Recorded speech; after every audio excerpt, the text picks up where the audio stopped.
Facts. I just want to thank you for taking the time to join us for this general membership meeting. Focus on the future of our Woonsocket community and well-being of our youth. Tonight is more than just a meeting, it's an action call. We are generally here because our community is facing a real challenge involving at-risk youth, school incidents, violence, and a disconnection, and the growth needed for meaningful opportunities and a support system. But we are also here because we believe in a solution, collaboration, accountability, and the power of community leadership. BLM AAI was built on the belief, that our youth and young people deserve more than punishment, neglect, or being written off. They deserve mentorship, guidance, education, opportunity, and healing, and a pathway towards becoming future leaders. Our mission is to bring people together, not to divide, but to build stronger relationships, safer neighborhoods, and bring brighter futures for the next generation. Tonight, we welcome an honest dialogue, shared ideas, and collaboration, partnerships. We understand that no single organization or agency can solve this issue alone. Realize change happens when schools, families, law enforcement, community organizations, and residents work together with a common purpose. To our executive board and stakeholders, your presence here sends a message that this community is ready to stand up, engage, and invest in a solution that uplifts our youth and strengthens Woonsocket as a whole. We thank each and every one of you for being part of this movement towards progress, accountability, and healing and hope. Together we can move forward from the crisis to collaboration and from recreation into prevention. Welcome, thank you. What we're going to begin with is our in-business stuff. Is basically we're going to be discussing our growth and where we're at and where we were. Then we're going to be getting into the stuff that I know that everybody's here for around the at-risk youth. So bear with us while we do that. The other thing we're going to be doing is we're going to open the floor up for the community to speak. So please try not to disrupt us. You may hear something, just take a note. And when you have a time to speak, we'll take that notation. Also, we would like to advise those that are on virtually the same thing. Please use the raise your hand, and we'll acknowledge you when we'll be able to hear you when you can speak. Okay?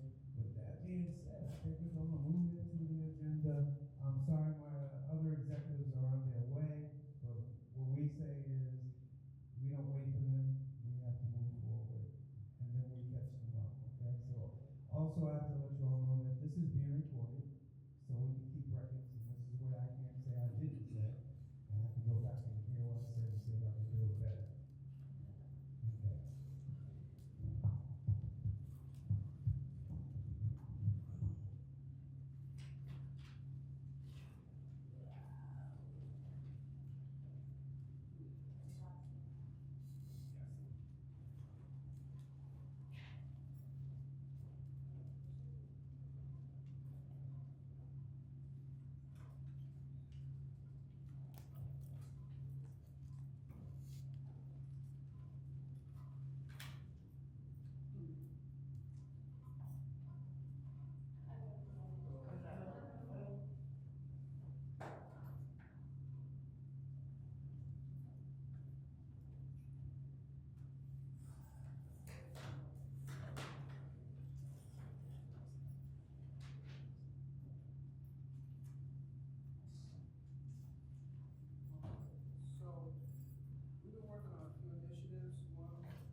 responded with our opposing of the adjustment for the second chance bill, where they're trying to water it down now, from being something that's automatic to something else. I think that's going to be effective to the community. The way the bill is the best way it can get without, really making some changes. So we oppose the changing of the bill, and there is now another second session regarding the bill and the issue on it. For those that don't know what the second chance bill is regarding anyone with a recording, misdemeanor, that's 5 years, felony is 10 years. It would automatically be removed from their record after those numbers come up, instead of the individual going to each court trying to clear those or close those or conceal those. We believe that those would bring better opportunities and more jobs availability of the workforce development. So we're still standing strong right there and saying that we oppose the restraint, and we're going to be pushing a community movement on that. There is an issue with the ACI where ACI was doing a family day where the correction officers can bring their families up, tour the facilities and all kinds of stuff like that. We're still in talks on that issue, and that's pretty much done, but we're talking about next year. My concern is individuals being in that situation, watching individuals, families of individuals come in, but I was assured that no inmates or residents of that facility was going to be in areas that were going to be toured by the family.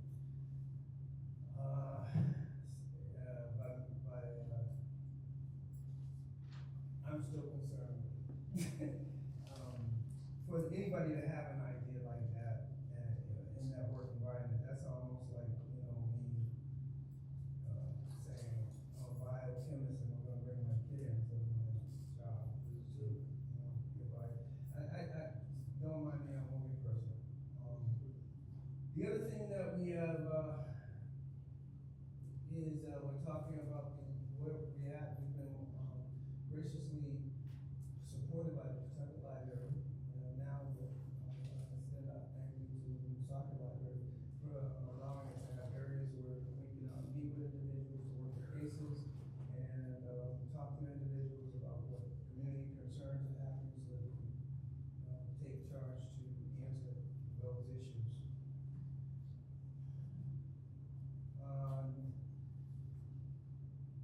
I think that at this point I can turn it over to outreach.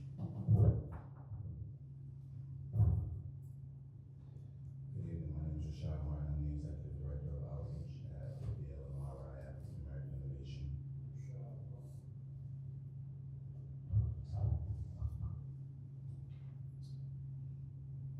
I guess I can start with the transportation access. I'll start with the Transportation Access and Opportunity Program for the Bus Pass Access Plan for marginalized communities. This is a program that we created that will pretty much distribute a few RIPTA bus pass tickets to people in the community that need them. Those that are unemployed or just really going through hard times. For example, you can use it for job interviews, transportation to get children to daycare, transportation to get to and from school, and so on. The mission is to provide safe, reliable, and equitable transportation systems throughout the bus access, powering marginalized communities to overcome transportation barriers and improve quality of life. Now, the priority is low-income families, at-risk youth, justice-impacted individuals returning home from incarceration, homeless individuals and families, seniors, individuals with disabilities, single parents, and underemployed or unemployed residents. 1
So we're going to begin to open up memberships.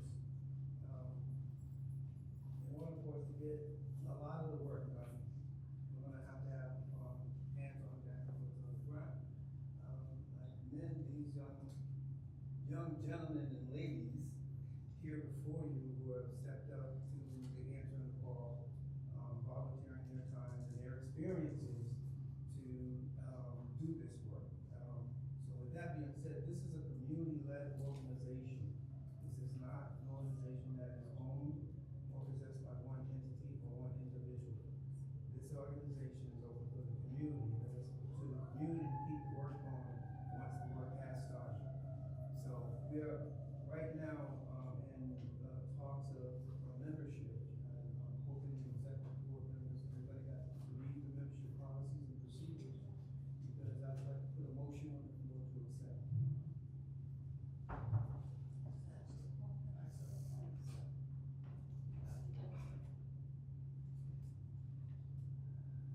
Seeing unanimous, the membership policies are accepted and will show you the law.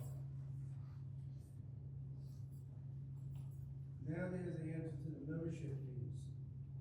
Individuals, membership fees, we are looking to enter as $45 a year. At this point in time, I'm not gonna mention the benefits around it, but the benefits are pretty much cool, if you ask me, because you get swag with it. But it's $45 a year for individual. A youth member will pay $25 a year. They gotta be under the age of 17. They get a lot more benefits than the adults do, only because we care about them more. And families from 5, that's 2 adults, 3 children, is $75 a year. And that's for them. And then if you wanted to do the unlimited membership, which is for your household, is $100 a year. I put a motion on the floor to accept.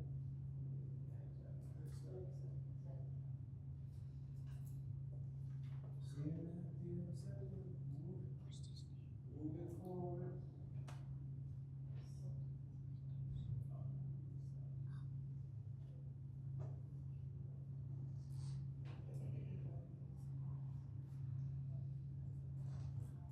Okay, How's everybody doing tonight? Thank you. Thank you for coming out, we appreciate it, and I know everybody has a busy schedule. So I'm gonna do an overall, report of all the reports that I've gathered together. First I wanna say we wanna build stronger schools, build stronger students, and build stronger communities. The purpose is through collaboration, open, meaningful dialogue, and shared commitment, we are hoping to create meaningful opportunities for students to thrive academically and personally, initiating actionable change in the Rhode Island school systems. Creating strong partnerships between families and schools, which are essential to students' success. Education extends beyond the acquisition of facts and knowledge, it is the cultivation of critical reflective thinking. So the overall summary is, during this initial phase of research, we found that Pawtucket, Central Falls, Johnston, North Providence, and here we are in Woonsocket. There's a lot of absenteeism, this math proficiency, and Pawtucket public schools is approximately 16, reading 19, 1 in 3 students are not consistently attending schools. Throughout each school system, we find the same thing, the same issues, the same problems. So we've come together to try to figure out how we can bring those numbers up, get these kids in school instead of out of school. Johnston recently reported, April 26, that they have more fights. Students in Johnson High School with claims that fights were becoming more frequent. We're trying to stop the fights. We're trying to figure out what the problems are so we can have the kids focus on school instead of fighting their phones. We're glad that, you know, you've adopted the pouch program. Not every school system has adopted that, but it takes away so the kids they aren't able to go on their phones and create more problems and they have time to focus on the schools. All of the schools are at a severe turning point. Like I said, there's absenteeism, tardiness, electronic devices, fights, bullying. There's so many things that you can mention. At this time, we began to reach out to the superintendents, the principals, the school committees, everybody that we can reach out to, so that we can, all the stakeholders, so that we can try to collab with them to get them on board to create these programs. So we have a couple programs already that are created, but to get them into the school systems. So far I've met with Lee Rabbit, the assistant superintendent in Pawtucket. We discussed getting some of these programs into the school. I also spoke with Randy Ball, superintendent. He expresses that he is excited to connect and explore possibilities with BLM AAI. We met with Mayor Rivera in Central Falls. They were trying to take their schools back. They did get their schools back, so we're happy about that. I sat in some special education advisory committee meetings, discussed issues affecting students with IEPs and 504 plans. Last month's meeting was about how students would have a smooth transition going into the next year. And we have one more meeting for the end of the year. I sat in a few coffee hours, you know, parents are concerned about how the kids are gonna get to school safely, because some children are picked up, but now those parents can't pick those children up, so how are they gonna get to school? A lot of parents can't attend the meetings because they have work. So they requested for those meetings to be held around this time. But we're having a hard time doing that because the school system wants to do it in the morning. They expressed they have housing issues, students going hungry, students' rights.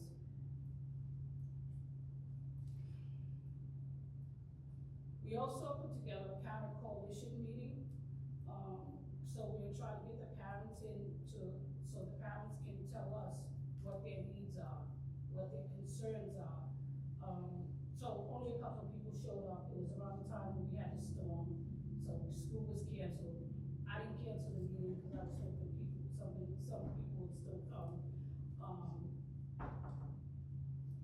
We want to be able to work together with the families. We want them to feel comfortable. We want the students to feel comfortable to engage with their teachers, to engage with whoever's in the education system when they have a problem. We want them to feel comfortable enough to go and speak to somebody before a problem arises. And that's not happening, so we're trying to figure out how we can come to a point to make them comfortable enough to do that. We also met with the chief of police, principal, and the mayor. Those were very good meetings. We're happy to be here. This is the biggest turnout that we've had. Like I said, we also have the flow program and Sharice's project, which is a pilot program that's in the making, and I'm gonna turn it back over to the Supreme NDA. Our attention was brought to Woonsocket when one of the parents had given a call, complaining about the fear of their child in high school and so forth and so on. We began to try to go do a, impromptu visit to the middle high and the high school. At the middle high, we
nothing. They're hopeless.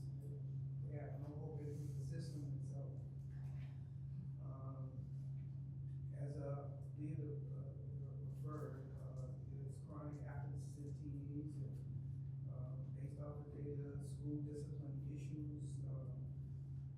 I get it, because the students are gonna say what they're gonna say, but they are, the students gonna say the teacher's gonna say what they're gonna say. It's the back and forth, he say, she say type of deal.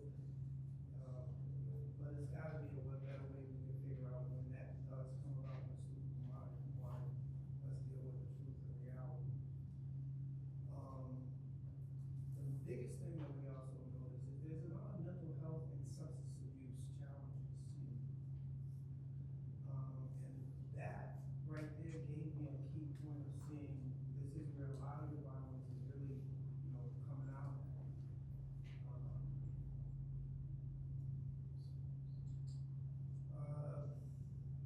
The programs that you have here, unfortunately, your YMCA is closed. I don't know why. I'm really looking for an answer from why on that one, and whether they are going to reopen. But your Boys and Girls Club is open, but a lot of the, I'm going to say youth 16 and up feel like they don't have access to it. Parents feel disconnected from the teacher to school and so forth. So there are some parents that, like praise the superintendent, but there's some that feel like that, and we're gonna have that mixed gender, but we still gotta figure out how do you please the masses, because you're never gonna be able to please the masses. So, I really understand that. There is a lot of, not a lot in your area, there are only a few here in your area where there are families with children in emergency shelter systems. The whole system is fragmented, from the shelters to the schools, to DCYF, which leads to the court systems. It's kind of fragmented because none of them communicate with each other. And I really believe if we can open up a line of communication with these entities, with a resource or a way of funneling these kids through, we can probably turn their wheels around and not utilize ACI as much as we could. So, currently, the gaps are between the youth and the system. The youth are not trusting the system, and they're not, really engaged. Even though some students are very honest, they were very honest in saying they'll tell a teacher anything if they want their face. So if you're a teacher, you really think the student is liking you, it's really just to get you out of their face.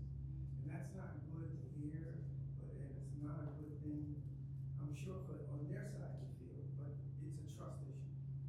And somehow we have to regain back that trust issue. We already know, because of the history and the background of law enforcement, where that trust issue is. But now when we talk about schools, we have a different, view, a different lens that we have to look at. Also, I want to thank Chief Soto.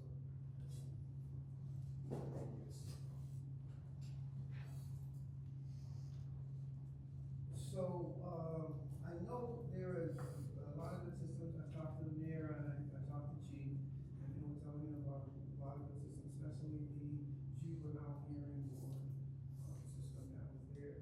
But the percentage rate of how many students complete is kind of, it's on a teeter-totter, let me say it like that.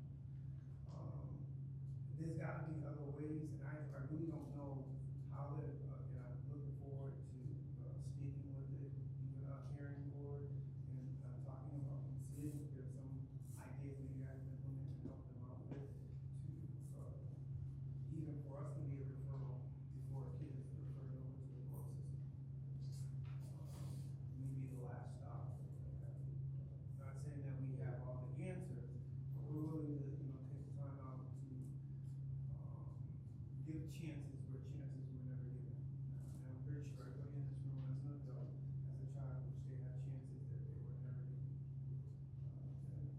we hope to provide some of that. We also looked at the homeless situation, and that is something that has become a concern. Also, as part of the immediate behavior of the youth that are in this community, which at the roundtable brought us to a conversation. I'm going to turn it over to Yen in regards to the elementary. In regards to the elementary. My name is Vicky Day.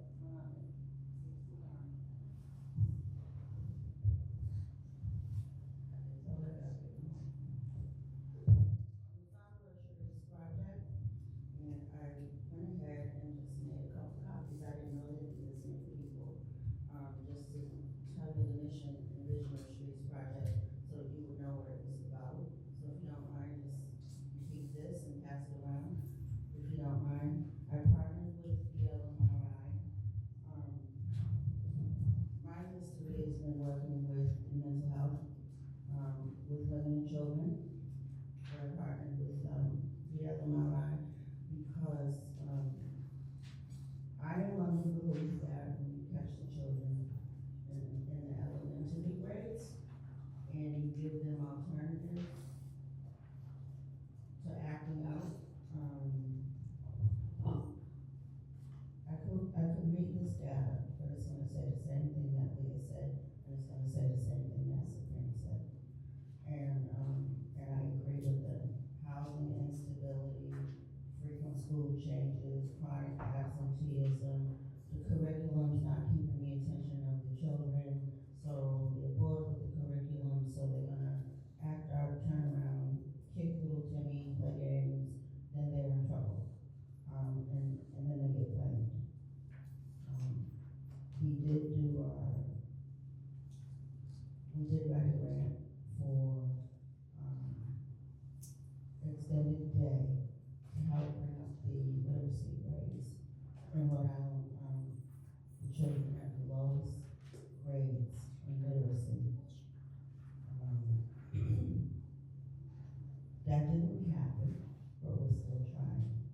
They removed funds from the curriculum in Pawtucket. I'm not sure what other cities they did. I hear that they're putting it back now. I hear that they're putting funds back into the schools, but they removed funds, replaced by sight words. So at a conference, having a conversation about this, how do you teach children to read without phonics? And I was talking to a woman named Barbara Pepito, from the Pepito Foundation, and she said, "You see this board right here?" I was standing next to a board. She said, "Sight words is, see that word? Chair? You memorize it, that's chair." And I said, "Well, so we're gonna have a whole group of functional illiterate adults because that's not how you learn to read." That was last year at a conference. So this year, I hear that some of the schools are taking away sight words and putting phonics back. Where we had written was to go into the schools and engage the students with the arts and teach them phonics to help bring up their grades. So that's what Sharice Project wants to do with the LMRI, focused on the little ones, grades 1 through 5, where they're more impressionable, more enthusiastic, they want to please the teachers, they're more engaging. I really believe in the arts to engage children. Sharice Project had a group called Healing by Expression, because children cannot tell you how they feel, that they're afraid at home, that they saw daddy beat mommy up, that they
these, Pacific shelters, shelters, there's youth that are not with their parents, that are in these streets, but they don't have a shelter to go to because of restriction of age or other, things that, have gone about. So, we're absolutely going to see what we can do with the at-risk list youth that is at homeless as well. And, we're trying to find out all those programs, with that as a housing report. Now, we had 3 complaints, new complaints come in, for the Providence Police Department, where individual, was, bringing his brother to the car. It was after a birthday party. Police were there at the let-out hour, and it's not understood whether or not the police misunderstood that whether the brother was fighting or whatever, but the other brother was drunk, and the other brother was trying to get to the car.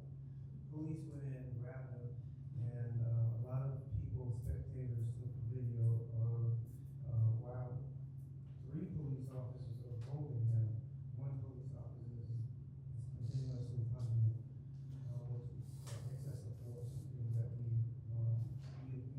don't take lightly.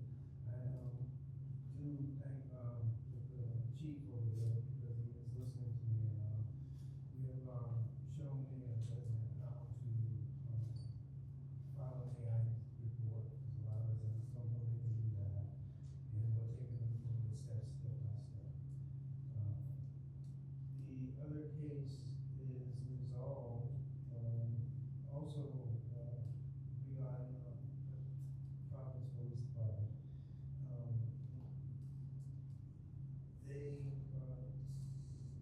They were in the right in this incident. The other individual, I complained was wrong, he just didn't understand what was going on. And that's based off of mental health issues. And that's the behavior that we have in the community, which I do want to sit down with police officers to talk about and address those type of issues, mental health issues, where people are not really comprehending, what's happening and why, a uniform is present. Now down to my, survey on who's out here. I guess that's what a lot of people are here for. We spoke a lot about it. Again, on my survey is based off of the points of saying, that, there is an emergency for us to look into this at-risk youth. The situation is growing, it's not going away. That's not just in your town, it's in every town. It's even in Boston, at our school in Boston, I'm working right now. We got the same issues. Is how do we, get the students to,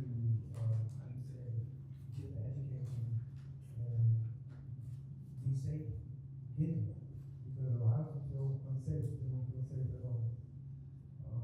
And the other thing is getting them to understand, substance abuse. Or like I say, myself and we attended a youth engagement and study, youth empowerment study. Yeah. Oh, yes. Yes, and, surprisingly, a lot of youth are doing things that you and I at that age didn't think about doing. So we really wanna try to get into that. One is getting in the minds of the youth, one by one, unfortunately. It's not gonna be a group type setting, it's gonna be a one type thing. So this is one of the reasons why, we developed Flow, Future Leaders of the World. It's a youth program. We have ran pilot with working with BidCap, and BidCap has graciously paid these students. And I wouldn't say most of them was at risk as I wanted them to be, but it was great for us to be able to study to get this program together for this situation. We only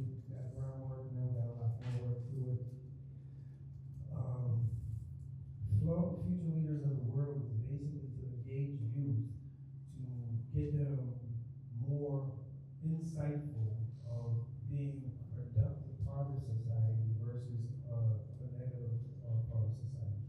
Helping them make better choices, helping them get better decisions, and so forth, so on. And it's also about exposing them to opportunities that they might not be exposed to because of their, conditions and financial status, because that does play a lot of part into it. We started the program first with 4 youth volunteering, and those 4 youth were contracted now, and they're not in trouble. They're not no longer, being sought after by the law. The 3rd year we had 6 students, and the same with those 6 students actually wanted to go to college. Something that they thought they wasn't going to be able to do because of the family structure and finances of the family. She's now in college. And our last crew, they just MIA, that happens, but it happens. Our today's youth got a lot of voice. They got a lot to say. They are also more woke than we are. Now, we can stand by and hold on to old policies, old ways, but evolution is always going to keep on moving. So we need to move with evolution. And that means that we have to look at one person to figure out. Here's one thing that I say. If one person is infected by it, someone else is infected by it. And we want to stop that infection before it gets more further in. And that's one of the reasons why we came here doing this study, surveying, talking to residents, talking to students and teachers. And I think those who did open the doors up and did open up the conversation, because, talking to a stranger, by the way, I'm sorry, I apologize. My name is Supreme Richardson, the Executive Director of Operations for BLM AAI Meeting. And I'm teaching him, he did better than I did. But it's hard to open up and talk to a stranger. And even now, I got sweats. Like, oh God, these people looking at me, want to say something really, I don't know what to say. I'm not here to give you the answers. I'm not here to tell you we are the solution. I'm just here to say that we've done a few things that haven't worked. Now, whether they can work further, I don't know. But the only way we're going to find out is if everybody comes. It's going to take the village. That's the bottom line. And if I or the organization you see before you have to be the conduit to make that happen, then let's make that happen. And those are the things that we're here to discuss and find out today. Like I said, I see not only youth going through legal issues, but I see grown-ups. And one study that I got, and I'm not saying that this is a valid study yet, because I can't agree with it. They said that the average adult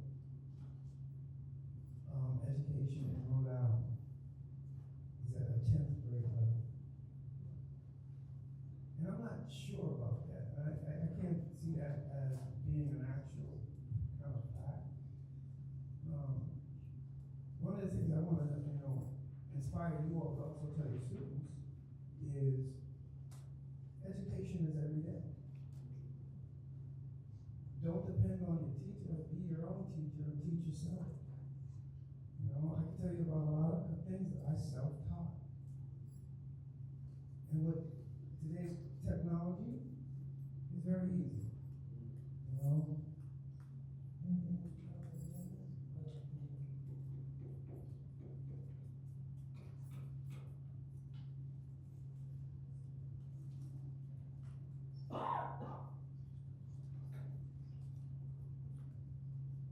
First thing I'm going to do before I open the floor is I'm going to have everybody introduce themselves. I'll have everybody introduce themselves. And as you go up to the podium, if you to ask us questions or to share information or to talk to each other, whatever, please introduce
healed from being on those drugs and how they can stay healed and come up with solutions.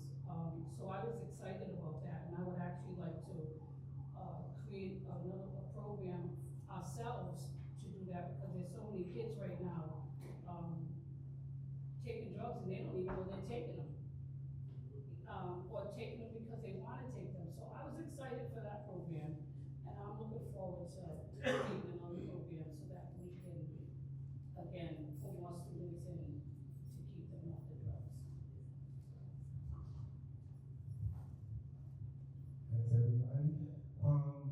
Now I just also want y'all to know that each one of these individuals volunteer their time. They're not looking at a check coming to them, none of that.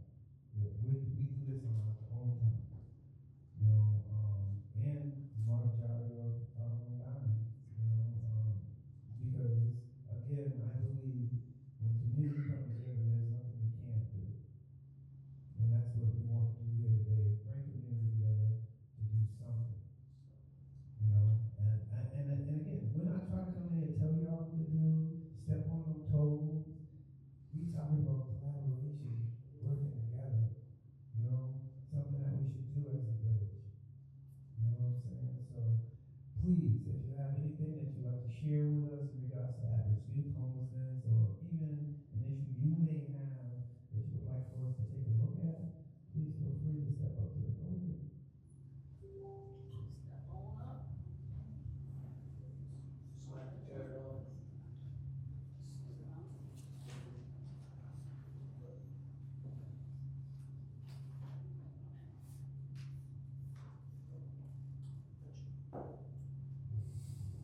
Good afternoon, everybody. Good afternoon. And Chris Boshan, pleasure to be here. And I'm very happy to see as many people as I see in this room. Supreme, and thank you for all of you organizing this.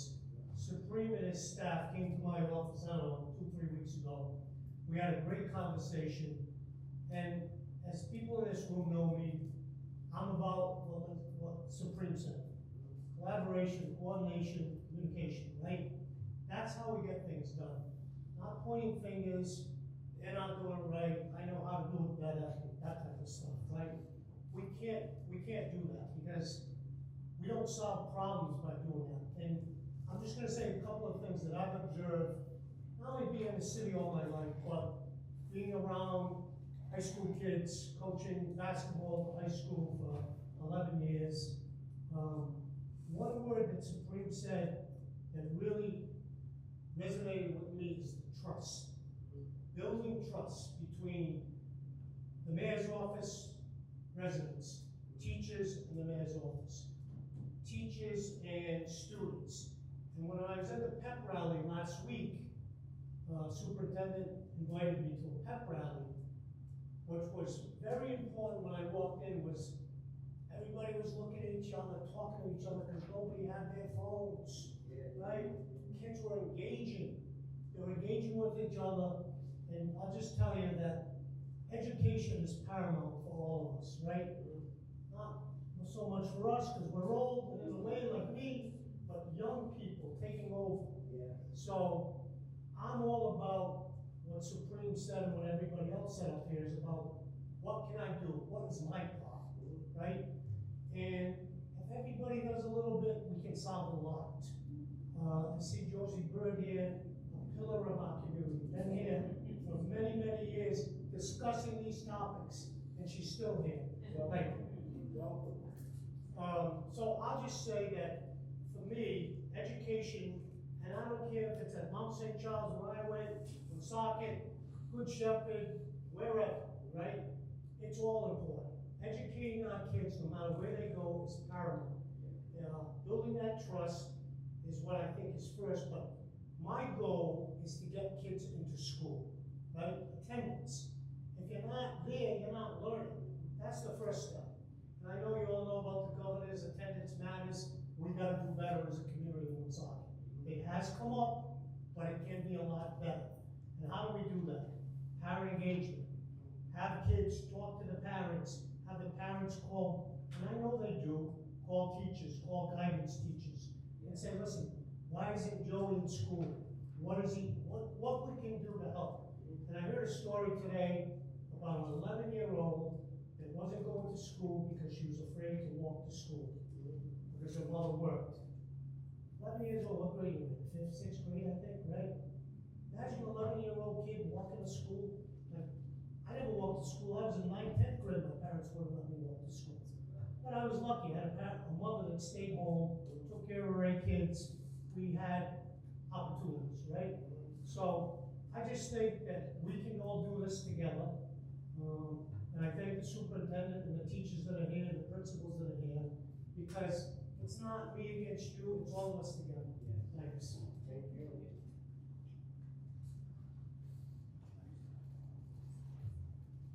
Real quick question. Of all of you, how many are teachers, parents, or just members of the community? How many teachers? Teachers, principals, faculty? Okay. How many members of the community that are just here to help out?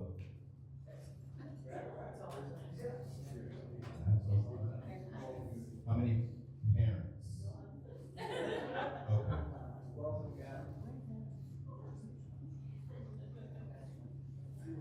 Parents, what do you want us to help you with? Specifically, parents. What do you see as the problem that we might get together and figure out together?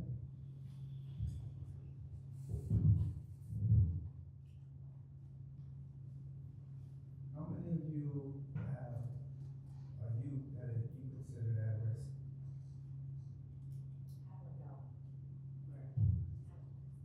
I do.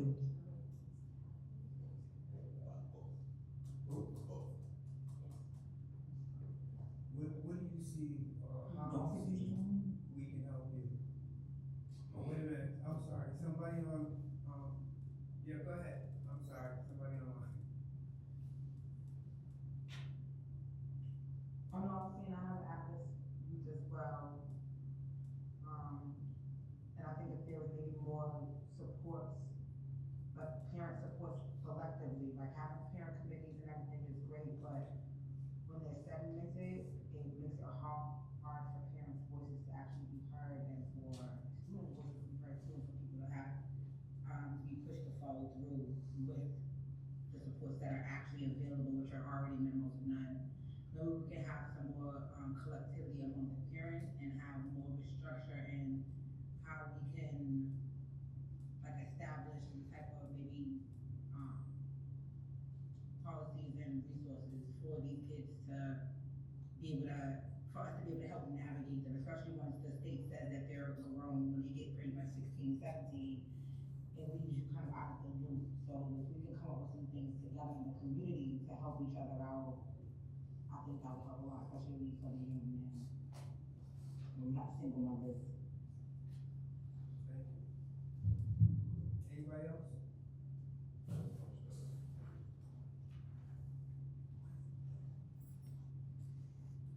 you.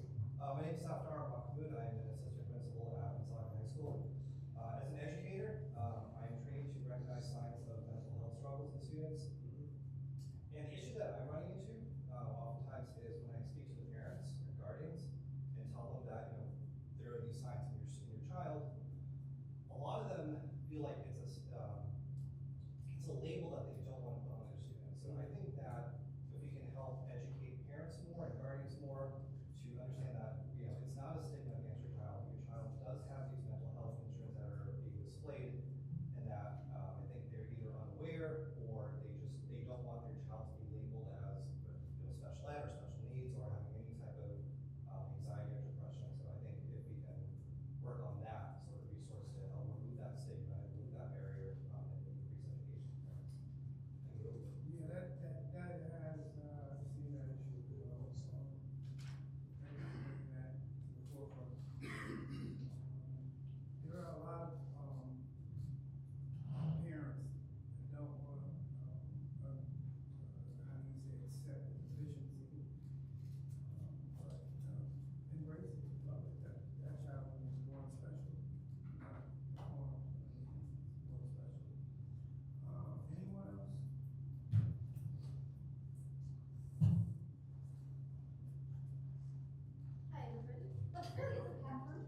I'm Felicity Dyer. I work with Community Care Alliance. I'm not sure who normally answers your emails, but I answer you guys to let you know about an event that's happening next week. Part of my role as a community behavioral health liaison means I get to do a lot of outreach with the community, and I run our community advisory board. So just like we're having today, we're having discussions. I do that internally. In January, we get to do one on youth safety, which I know the school followed up on, and it was a big thing, especially as we finished up January. So some of you might have saw the papers I left on the back table, but the community advisory board is meeting May 13th at 5:30 to 7, and I thought it was a great time in this meeting, but we're talking about why equity matters, and that goes beyond just race and ethnicity. That's talking about your housing, your job, your income, your sexual orientation, your ability to get transportation. Those are all equity matters. And as CCA, we tried our best internally to do our training, but it's not always easy to train on something that we don't know is an issue. And it was not always as reflective into our clients as we want it to be. Some programs do better than others, so we're really looking for people to come from the community over wherever it may be, and kind of come and do what you're doing here. Tell us the issues that you're seeing, how can we do better, what can we do, especially because we actually have our children's youth program that is opening up hopefully this summer, specifically on substance use and making more peer support. So that way guys can be a licensed clinician, but that way the youth can kind of grow in what works for them. So that will be something that hopefully is coming up really quick to help solve a lot of those problems. Because substance use in children is way different than substance use in adults. Yeah. And what are they getting into? Why are they turning to drugs rather than other things? Is it, whatever it might be. I won't get into that program too much, but that one just came across my desk yesterday, so I'm glad that the timing worked out to kind of hopefully so that we can help you out there by the time summer ends. But yeah, so grab a flyer on your way out. You can also join virtually if you can. But we'd love to hear feedback from everybody about what you're seeing, and we're okay with complaints. Yeah. Community Advisory Board loves that, and we really do what we can to take what we're hearing from the community and then turn it into action. It's not just like it's gonna sit in a box. Most things that we heard or actions that we wanted to have changes have already been implemented over the last year and a half. So hopefully you guys can come. Don't make it too hard on me because I'm usually the one that has to make it happen. But we would love to have you guys show up, and I think you guys have the opportunity to kind of put a plug in for my own thing going on. But yeah.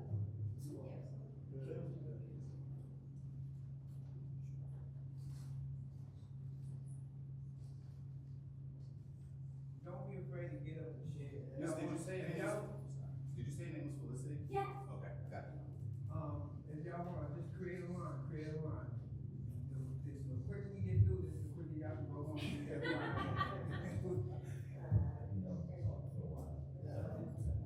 Go ahead. I'm gonna try to take this, I don't wanna mess this up, especially with the sound person's over there. So. Yep. I'm just gonna hold.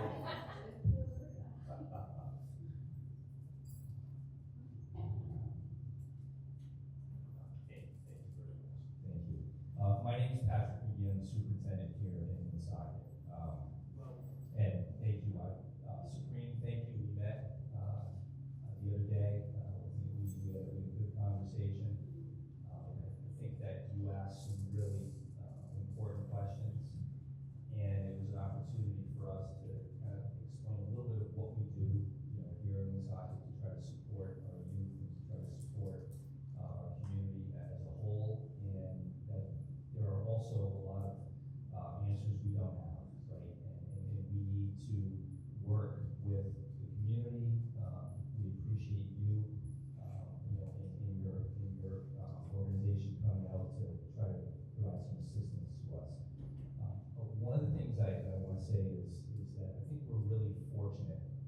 While we have a lot of obstacles and there are a lot of roadblocks and there are a lot of challenges here in Woonsocket, we also have some really special things going on here. And one of them is really the relationships that we have with our community organizations.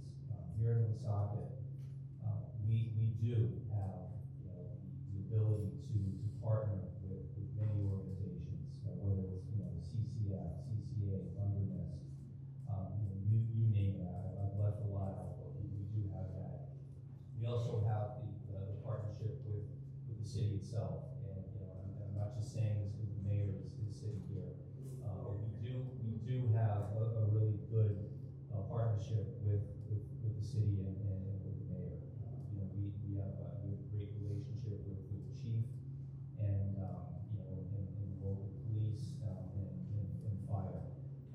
are a lot of really, really good things happening in the school department and in the community. But there are some, as I said, some challenges. As I see it, over the last 5 or 6 years, maybe since COVID, and I'm not going to blame it on COVID, but we've seen an increase in violence in the community. And we see that spilling into, our schools, whether it's our high school or our middle schools.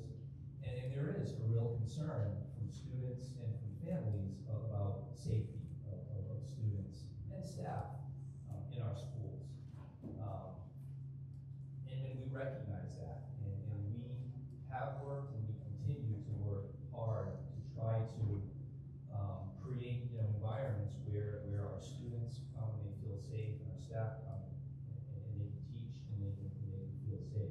But one of the things that I've really recognized, and there are some administrators here from our high school and our middle schools, and we have some district officials here as well, is the challenges that our youth have with respect to conflict resolution.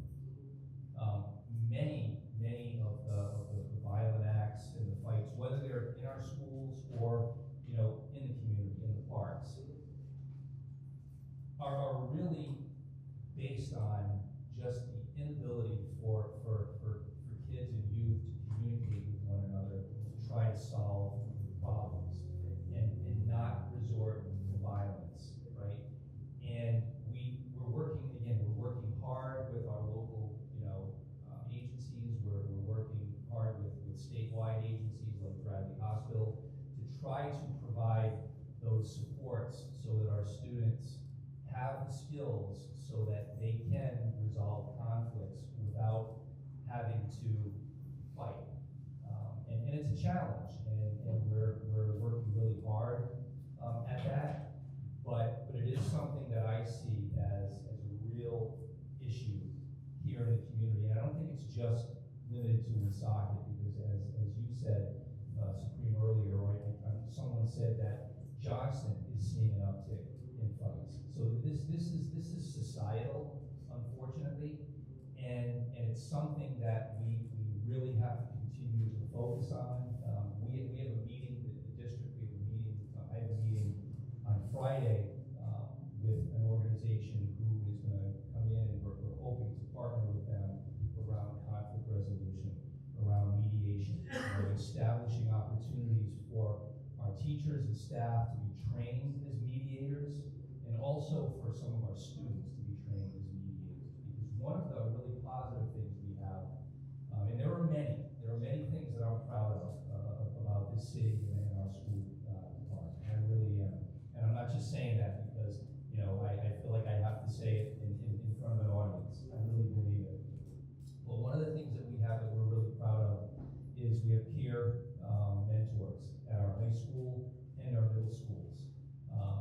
We started this program about 4 years ago, and when we started the program, we had maybe 20 or 25 students, and now we're well over 100, around 180 if you combine the 2 middle schools and the high school. So that's something that we're trying to reach out to our youth to be a part of that solution, and to reach out to their peers if their peers are experiencing a problem or an issue, not just the teacher, right? Because I think somebody spoke earlier about, we need to bring back the trust between adults and students, right? And there are some students who don't feel comfortable going to an adult. We've got to work on that. So we're providing opportunities for those students to seek some of their peers to try to help them solve some of their solutions. And it's been successful, and we're continuing. We have a good number of high school teachers and middle school teachers who are trained in that mediation to support the peer mentors. But that's something that we're working hard on. And there are many other programs and things, but I think that we've really got to make sure our youth have those skills so that they can resolve those conflicts. Because that's really, to me, what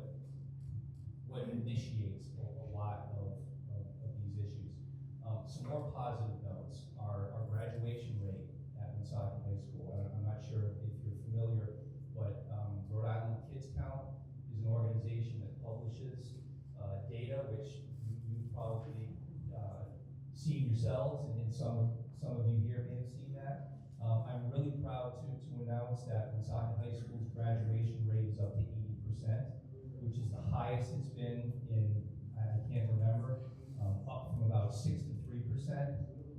So that's something to really celebrate here in the city and at Woonsocket High School. Supreme mentioned the yonder pouches that we've been utilizing at the high school and the middle schools. And as I go to the high school, I was there again today. When I get there, the mayor and I were at the last week's pep rally. There were 2 pep rallies. You walk into a gym that's filled with students, both sides of the bleachers, and you don't see any cell phones.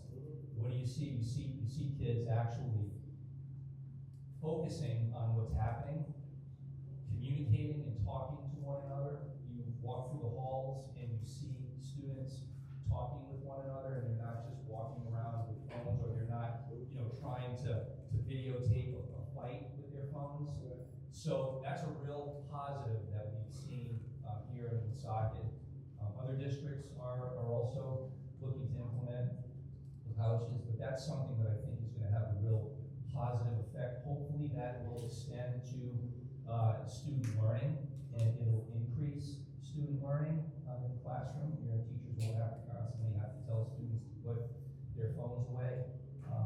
But those are just a few examples of some of the positive things that are happening in our city and in our schools. And not to say that we don't have challenges, we do. And I'd love to talk more, which we spoke a little bit about the other day, about the mentor program that you spoke about earlier. We love to increase the opportunity for our students. We have a partnership with Mentor RI. We've had that partnership with them for many years. They come and their mentors mentor some of our students. But if we can expand that, I'd love to. I'd love that opportunity. Well, here, I'll put you on the spot right now. Okay. I need a meeting with the mayor, chief, and yourself. The 3 of us are here, so I absolutely, yes. All right, and then we'll talk about how that looks. Great. All right? Any questions for the superintendent? I mean, you got him here in the building, you might as well question him. Come on, Jerry, let's go. Are you concerned at all about the elementary school grades? Are you concerned about intervention as with the little ones to prevent some of the Yeah. things that happen as they age? We are, because what we've seen for a few years now is we're seeing at least upper elementary students, 4th, 5th graders, some of those behaviors are similar to what middle school behaviors used to be, right? Where those behaviors are sort of ramped up. So you're seeing a 4th or a 5th grader, but in some instances their behaviors were like a 6th grader or a 7th grader or even an 8th grader. So we do not have a peer mentor program at the elementary level. That's something I think that we would love to explore, moving forward. We do have at most of our elementary schools, we have student leadership. It's usually 5th graders who have the ability to be a part of their environment, so that they can be a part of some of the solutions as well. Not all of our elementary schools have that, but many of them do. So we do. So it's important to not leave out our elementary students, because that's where those either good behaviors can begin or not so good behaviors can begin. When you look at attendance, right, that's where it starts. If you have poor attendance in pre-K, kindergarten, 1st grade, and oftentimes that's not the student, right? They're not getting up in the morning making the decision not to come to school. In many cases, it's the parent who needs to get them to school. Now, having said that, I'm not giving anyone a pass, but the number of times that I've met with parents and families, and we have administrators here who meet with them regularly,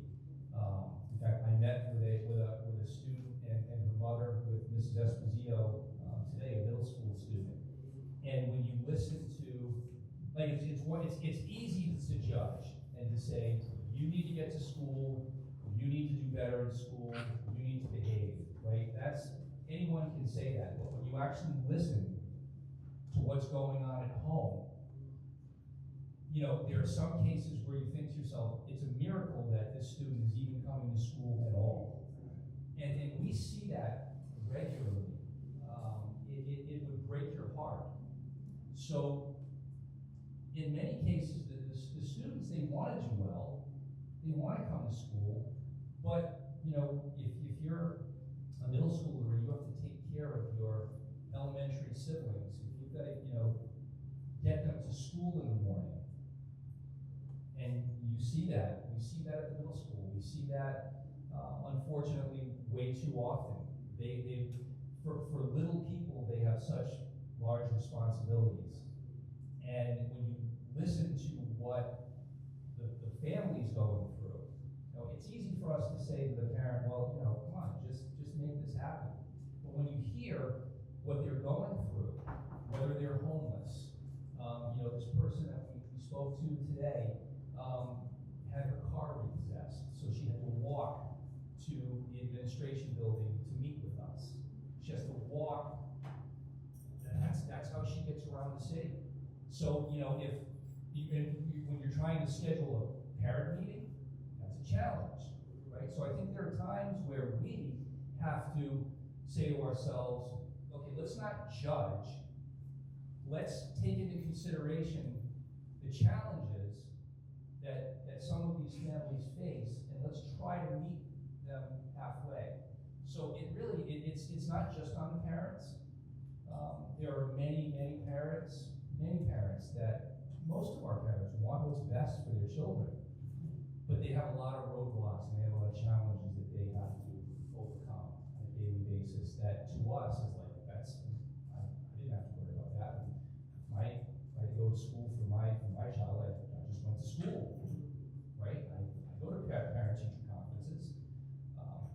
So there's when you sort of dig, I use this example of the onion, right? There are a lot of layers to an onion. It's not sometimes as simple as it's their fault. Right. It's not. And I think that we all have to just be a little bit more empathetic to everyone and try to put ourselves in their shoes. I don't know. If I had all the answers, I probably would have sold it to districts and communities, but thank you. Thank you. John. Thank you. Thanks, Doctor. I'll be a little bit briefer than the doctor. Unfortunately, he's great. He's great when he says, first of all, thank you for inviting me to attend this agreement. Met with you before and we'll continue to meet over this. So just very briefly, because a lot of the conversation here doesn't have to do directly with the police department, but actually it does. Because all of these problems that we're talking about that happens in the schools, happens outside, we're ultimately the ones that deal with whatever the end result of the problem. Anything that we can do as a community, and we as a police department can do to assist on the prevention aspect of it, it's something that we're completely engaged in. And like the doctor says, we are engaged with, we have the situation table that the city's involved in. We're trying to get people, that's a whole group of different people, police, fire, from the public safety aspect of it that's involved in trying to get to root problems with families. But a lot of it is just what the doctor brought up. It's not. I'm sorry. This is what happens when you got a lot of unicorns. And it's my son who just tried to kill me. There's no simple solution. In fact, I'm just going to give this very brief story today just to put everything into perspective. Unfortunately, we had the arrest early this week of a girl who we got called to a family disturbance in the morning because she did not have clean clothes to go to school with, and got into an argument with her mother and the stepfather over the fact that this poor girl was frustrated to the fact that the mother and the family, not judging them, but for whatever reason, couldn't even get the time to have her clothes clean so that she could go to school herself. And as a result of that, it escalated to the point that we get called in it, and unfortunately, I won't give the details of it, but we were compelled to make an arrest due to the circumstances of being in a domestic situation. But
about partnerships, and it's all about, it's that trust. Well, I mean, it's with let's face it, with all of us, no matter what we do, whether it's our doctor, our lawyer, our teacher, if we don't trust them, no matter what professional advice or what professional service they're trying to say that they give us, it doesn't make any difference if you have that trust. And what's nice to give supreme kudos is that a lot of organizations will get information on a certain situation that happened, and the first thing they look to do is run with the media and blow it up, and blow it up. And video is a prime example. I love when people mention video because everybody has video, but we do now too. Yeah. So, okay, and that's one of the best things that ever happened in law enforcement in my 52 years of doing this job, is that we have it. So when someone says this is what went on, well, this is what went on from the beginning to the end, not the snippet you put in 3 minutes into the 10-minute situation that went on. So it keeps everybody honest. Everybody behaves better. Thank you all, and I appreciate your attention.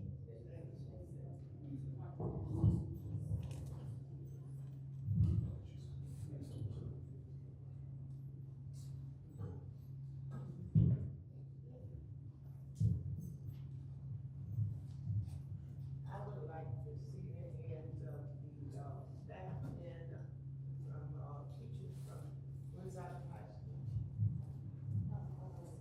Or from this system,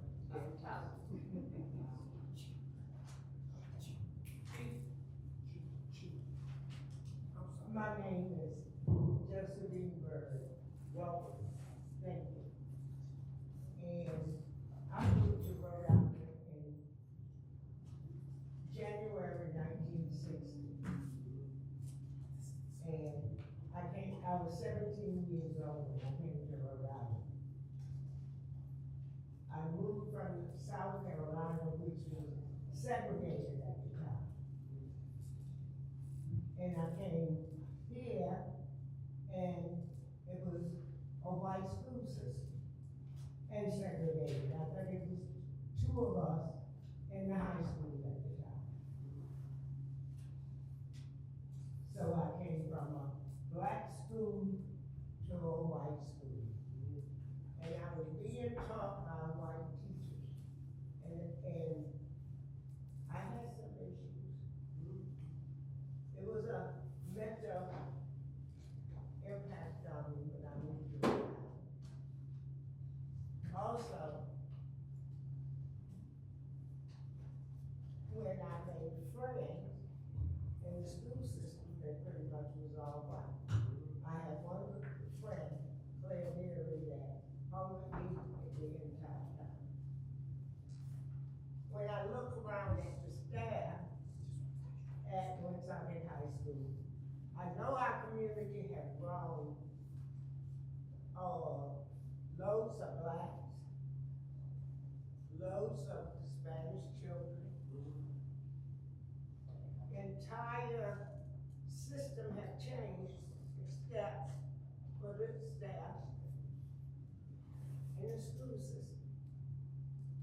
So as we learn that as things begin to change in our system, we need to change our mindset as what can help us be better in growing our community. And that to get role models to represent everything that is going on in our community.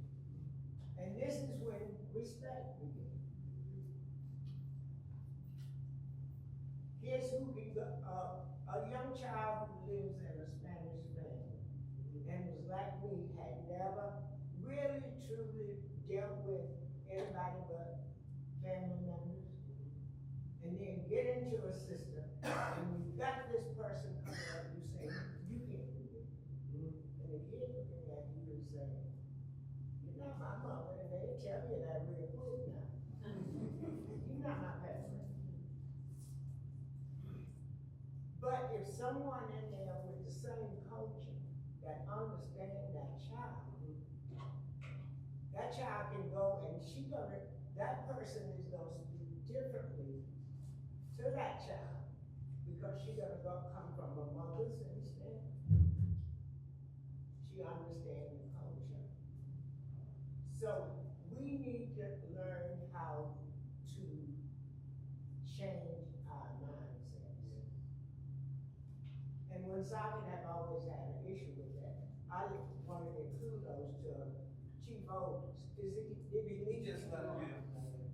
Because the police, when I came here, we fought to get black police in the police department. We fought to get black teachers into the school system. And I mean, I'm talking about in the 1960s. And the mindset was that we educated, we could teach your children. They didn't understand that a role model is the best thing you can put in front of a child. Because the child now knows, I can be a teacher too. I can be the principal of Woonsocket High School. I can be the superintendent of the school system. Rick Wilson, who here remember Rick Wilson in the school system? What was the young lady that, tell me, Mayor, what was the black principal at the middle school?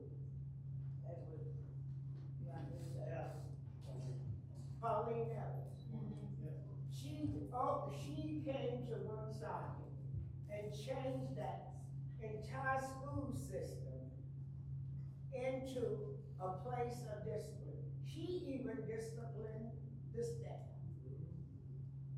I went to an event one day there. She had everybody in the gym. All the students were there. Teachers were sitting up in the bleachers, and they were doing more ear-dropping stuff. Kids do out of control, and the teachers, the staff is not paying them any attention. She walked in, and what she said, hands up. And the entire, you can hear her hand drop on the floor. You know how long she lasts? Because she put discipline back into the middle school. She didn't last very long. I don't even know if she made the full year out here. She made it here. So this is, Woonsocket need to get on board with changing their mindset, bringing in people who don't look like them, and giving them some jobs to be able to work. Chrissy, how long you been at City Hall? 40 years. We have put one person in a position so we can say that we have integrated the system. Get one, that's all we need, we integrate. So we need to change our mindset, and especially now. Look at what's going on all over the United States of America. We are getting ready to go back into the 1960s again, believe it or not. So we're gonna have to learn how to get along with each other in order to be able to live in the United States of America. Because all of us are under threat, each one of us.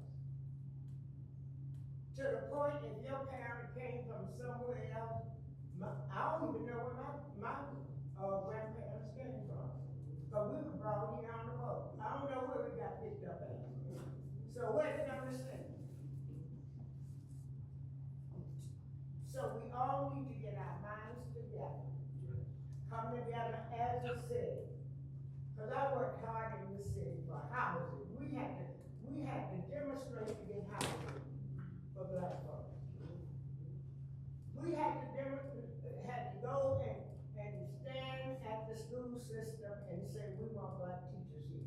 They brought us one in. And then they brought in another one in another department, another school, and they couldn't last. So Woonsocket has not always been friendly to people that look like me. But we learned how to live in Woonsocket without. We made our own way. So this is where the problem lies, and children have a way of, if you mess with them, they tell you the truth. Sure will. We need to learn how to love each other. And I can look at faces as I'm looking out through this audience. people who I would love to hug because the smile is real. I can look at the ones there. You know, she's going all the way back to the 1960s. I can bring us back. I can bring us back. You know who brought us back? Past. Want to bring us back to the 1800s. You know who did that? It wasn't me. Because I'm not going there. I'm gonna continue to go forward in my life. And I'm not gonna let no one person send me anywhere that I don't wanna go. Because before I be a slave, I'll be buried in my grave. I am not gonna deal with it. And I know all of us seeing it every day, because you can't put the news on without it being up in your face every day. So the problem with socket is you need to open up your heart and mind. If we don't have teachers here in Woonsocket, Blackman, recruit them. We can recruit them from Providence, from Boston, wherever. There are black teachers in this general area, in the New England area. Let's get some in the city, let's get some Puerto Ricans, some Spanish, Cape Verdeans, what have you. But this is what's gonna make the difference. And we're gonna see that the school will be, young people will be happy to go to school because they gonna love their teacher. Because the teacher gonna love them back. And that's where the staff need to know. I need to learn how to, even a disobedient child, you need to know how you can love that child to being good. And it can't be done. But we want to put labels. They got mental health. They got, I know drugs is rampant and it does a lot to a young person's life. But that little baby down there that I just heard the superintendent talked about 4th graders. There's stuff going on in the homes. But sometimes you need to say to that child if the mom don't pick it up on time, I'll give you a ride home. Just see where home is. What the outside of home look like. Because you know if it look bad, the street look bad on the street. When you walk through the door, it's not gonna be much different. So let's wake up inside and stop sharing all this stuff with. And CCA, I worked for CCA for almost 25 years. And we have programs in the school system. So if a child is stressing, all the teacher needs to do is pick up a call. We got people that can come into the school system and sit with that child and get the child to understand you can't do this in the system. I told Ben Lesson when I started working for him, like, we don't need DCYF coming here taking kids out of home. We got all these social workers. We paying them, put them in the home. If that's what the problem is, the social worker needs to be in the home. And Josie, you know how much that costs? Like Trump said the other day, that we can't get it, pay daycare, but he's building $1 billion ballroom. So think about what we're doing to people psyche. What are we doing to their psyche? We're blowing their mind out. So wake up one second. Time that we got, and people still migrating here. The homeless camps are still building. If we don't get up and work together to resolve these problems, they're gonna continue. And we can't point the fingers at no one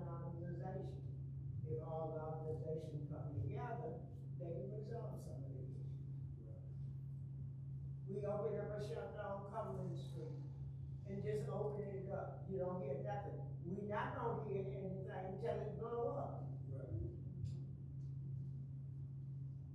We don't know what's going inside those walls, and we really don't care, because those people are not like us. They're different than us. So we need to get up and help the mayor. Chris be everywhere. And he know I call him in a heartbeat. But Chris is everywhere. These big snowstorms, the poor guy was out there working so hard, and they knocked snow back down in my driveway, brought the big tanker out. And my grandson had shoveled that thing down to the pavement. And then all of a sudden, 10 inches of snow was back in my driveway. I got on the phone and I called.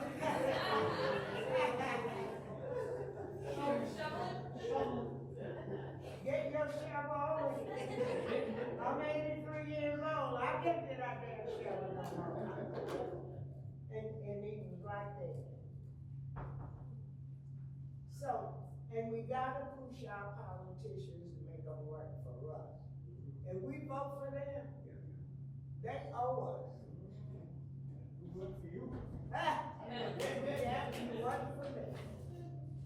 So, and superintendent, doctor, you work for us as well. We pay you. So you need to sit down and find out how you gonna love all them different ethnic groups in your city. It may be tough. The kid may be a little smelly when you go hug it, but you need to learn how to hug them.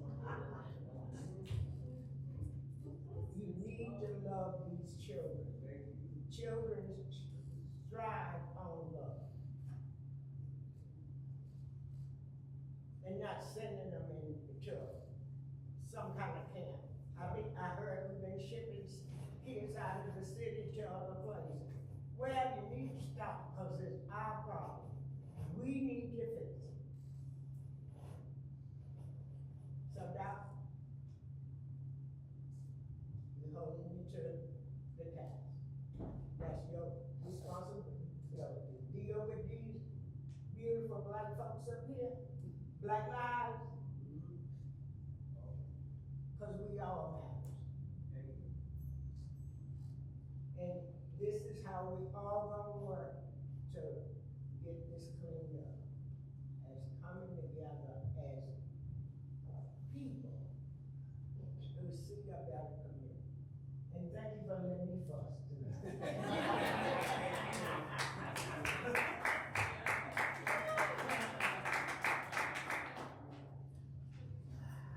Thank you. Please, can I have your number before oh, I'm not yet. I need your number. I do. Thank you for all that you said. Mike, I don't know if you know what that means. Drop the mic. You dropped the mic. Well, I started.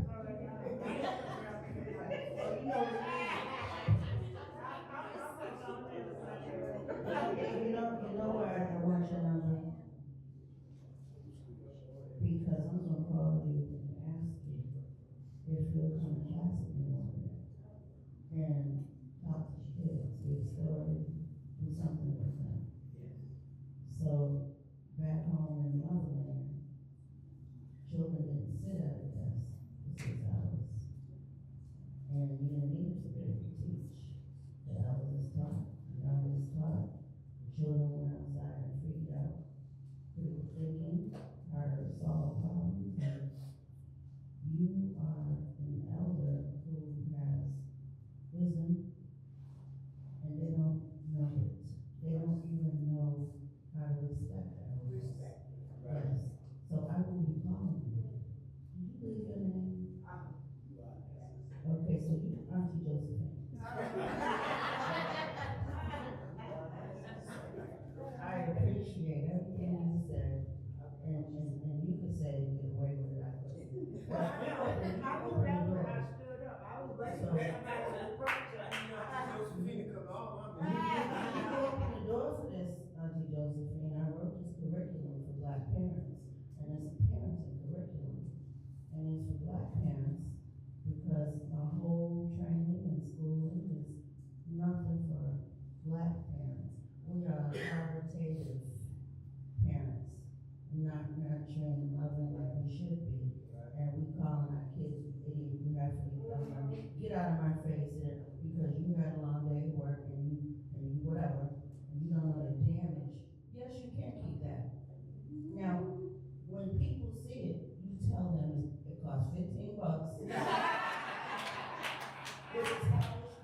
also on the school committee.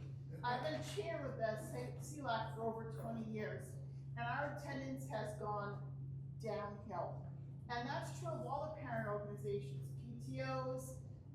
We had a parent advisory committee that used to meet every quarter, and the superintendent was there, and everyone was there, just went away by attrition.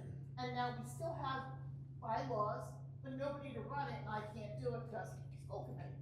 So we really need help from anybody who has feelers in the community to help us reach out and help get those people back in, get them involved.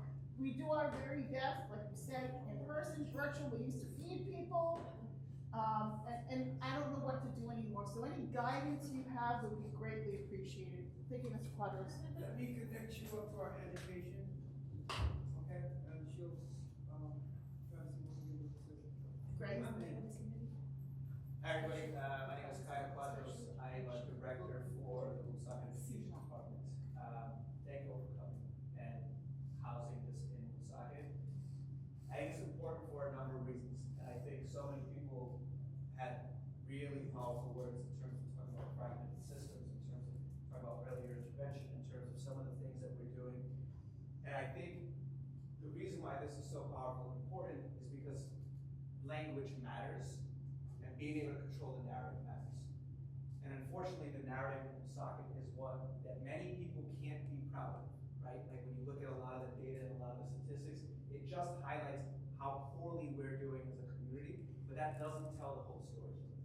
And the challenge with only having part of the story that gets told is after a while it gets really defeating. And it's demoralizing. How do you come up from that? And so things like language matter a lot, right? So I now don't even tell kids that I'm doing mediations with them. We're having collaborative conversations. Because a mediation has a negative stigma. That's scary. But a collaborative conversation means that their voice matters. Understanding what their need is matters. And then we can move productively through that space. And so when I think about the fragmented systems, there are many fragmented systems. And it's not just the Woonsocket thing. But when I think about one of the things Woonsocket is actually doing really well, Chief Oates talked about this, something called the situation table. And so that brings 40 different community partners and agencies to the table. We've been operational for a little over a year. The education department was integral in getting this started in collaboration with the mayor's office and getting that partnership going. And in a little over a year, we supported over 130 families. And that would have never happened had we not had the courage to step up and say, we need to do things together. But it's also based on the mindset that we bring to the table. If I see something as broken, then it's only ever going to be broken. But if I see something as in need of support, then I have a role that I can participate in that. And I feel like little things, the way that we talk about our attendance rates in the district, they're not good, I get it. But all we talk about is our chronic absenteeism rates being bad. We don't talk about the fact that most of our schools, except for one, have more than 90% of our students that are attending on a daily basis. And so the difference between chronically absent versus 90% are attending is I want to go there. I want nothing to do with that. And so I think that that's really important in terms of how we empower our youth, because one of the biggest things missing for a lot of our kids is the ability to construct a future for themselves, in which they see themselves as being positive. And the only way they can construct a future in which they see themselves as being positive is we see them as being positive. We see them as having potential. And I know even in the conversation today, when we didn't even need to do it, there was blame being passed around. We're talking about parents need to do more, educators need to do more, but what we're failing to understand is that everybody does the best they can in the circumstances doing it. But we don't stop to ask, why is that person struggling? I've never met in my life a parent or a student or an educator that their intention in life is to ruin somebody's life. Right? I've never met them. So when a parent is unable to give their child what their child deserves, it's not bad parenting, it's that parent needs the support that they need to be able to be the parent that they want to be and that their kid needs. But when we sit and just say more needs to happen, that's true, right? But how? Because simply saying more needs to happen just absolves you of any responsibility and puts sole blame on everybody else. And so when I think about what the community needs, when I think about what we need, it is changing our lives. It is coming from a position of saying, if kids are fighting as much as they are, if kids are turning to substances as much as they are, if adults are dysregulated as much as they are, then that leads us to an understanding that we're just fundamentally disconnected. And so what we need to do is find a way to bring back connection. But we can't bring back connection if there isn't that sense of like psychological safety established. And there is an element in which everybody has a level of responsibility. And so what the education department is doing is trying to be active and participating in conversations like this. And what makes the news is the fight that happened. What doesn't make the news is the times that we're in the household, which happens, for an hour plus at a time, to listen, to better understand what is the biggest barrier. And not to judge it, but to better understand it with compassion and with curiosity, which then resulted in that entire family having support and resources in the house. But nobody talks about that. Why? Because it's not a sexy narrative.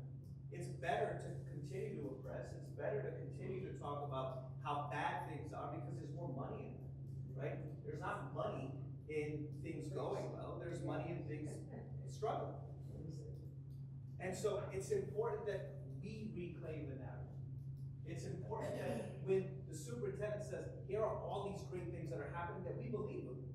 And don't roll our eyes because we don't want to believe that narrative. Because it's easier to continue to believe the narrative that the education department does absolutely nothing.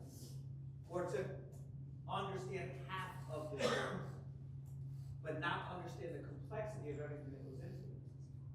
And so I think the thing that's most important is how do we change the lens? How do we not see it as a deficit? Because all you see is a deficit and you're going to elicit that. But the second that you change your lens and you reframe the context, we're not 37% chronically absent, we're 98% positive attendance rate on a daily basis. That changes things.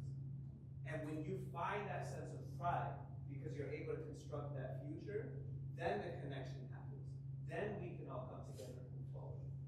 But if all we continue to hear is how bad we are, there's no hope in that. There's no way to move forward. Collaboratively, collectively, there are many forums all the time that say the same thing. The difference is can we start to believe in the positive narrative that people are saying and disabuse the negative rhetoric that happens. So, thank you. Thank you. Thank you. Good word.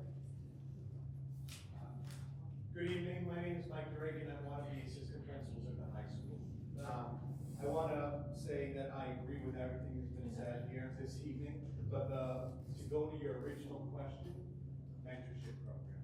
That is really, honestly and truly, I think, one of the great things that we can bring to the high school. We have a lot of young men, and a lot of young students and young people in general, but we definitely have a lot of young men in our building that could really use some mentorship, some guidance, some leadership, some seeing what is possible. And I don't know, I don't even want to begin to figure out why they need it, but they need it. Do you have some counsel? We have a student council, yes we do. We have peer mentors that were already brought up, but I think that there are some young people who would benefit, just like the young lady said earlier, from mentors who look like them. Mentors who can show them a possibility. I'll let sit with your student council and talk to them. We can certainly Because that's where the originating ideas should come from. Yeah. You know, for these students. That is- It'll be welcome. They meet every Tuesday afternoon at 2:30. Actually, go that day. No, but I can organize something else, but I'm telling you that every Tuesday afternoon at 2:30. To get upset that I'm making it to this. But to your point, right? I can organize something else. We organized an opportunity for some of our students to meet with the mayor and with the superintendent to talk about some concerns they had for students with ICE. We can organize things outside of their regular meeting, and I will gladly fund that. Thank you. Well, you know, all good things come to an end. I don't want to lie to you.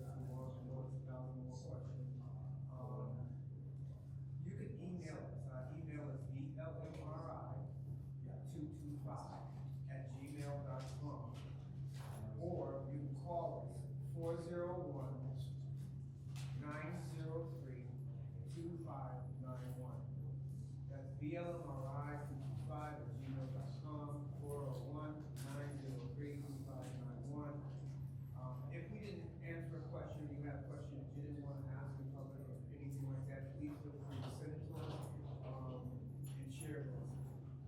Let me also say this, community runs government, okay? So, like Auntie over there said, you know, we have to hold who we check the box for accountable, right?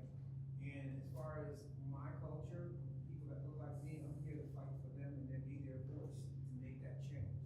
But in that process, I must make the change for all those that are around me. You know what I mean? And that's every culture. So when we speak, when you see us, please don't, I mean, a lot of people look at us because of the prior regimes and so forth that have gone on. But we don't look at it as just one life. When we say black life, we look at it all lives. It's just that our lives have been jeopardized more. Okay, so forgive us with that slogan, but it's real. It's real. Okay. As far as what we have to do here today when we walk out the door, we can't stop here. We can't, drop the ball. I'm looking for the meeting with the mayor, superintendent, and the chief for us to have a think tank session to discuss what would it look like for things that are in play and how can we implement them to be better, for one. And two, what new can we add to it to make it better? Because it's all about how can we become better. And that's, if we show that to our students outside, they'll begin to learn how to become better themselves. You know? Yes, sir. When do you plan to come back here for the review session? Never. No. No. Upon your request, we are always willing to come here and we'll host our meetings in your venue. But we go around to the whole state of Rhode Island with our meetings due to the fact that we're responsible for this a whole lot.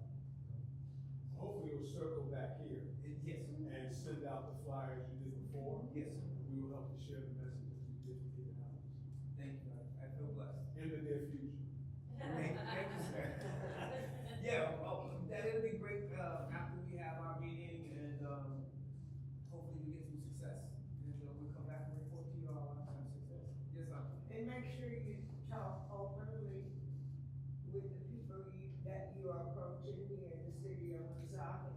Keep it in their forefront that change should come. Yes, I will.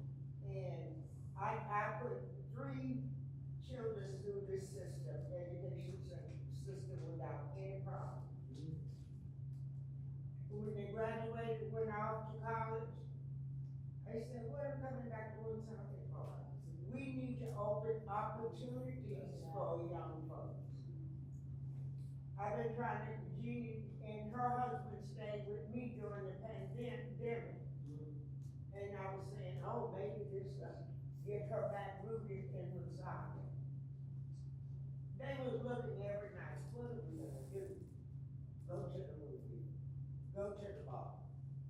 These young folks are out there doing stuff once they graduate from college. And I was hoping she would come back and work with me, but they just don't see any opportunity in the city of Woonsocket, where they were born, where they went through the school system, per se. If you're not a doctor, a lawyer, or a school teacher,